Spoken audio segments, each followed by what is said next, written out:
The various rooms in the British Museum are the resort of the theologian, the geologist, the historian, and the scholar in every department of science and art. Stop.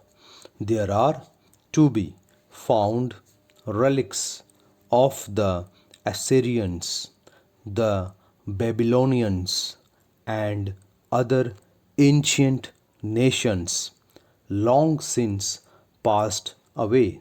Stop.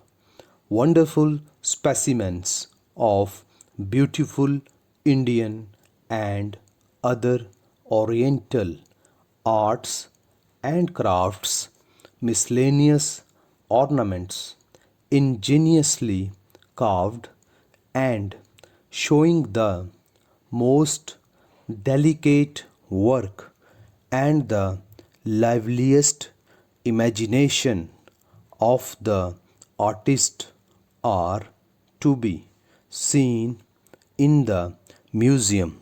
Stop. No wonder that it exercises a great attraction for the visitor to London. Stop.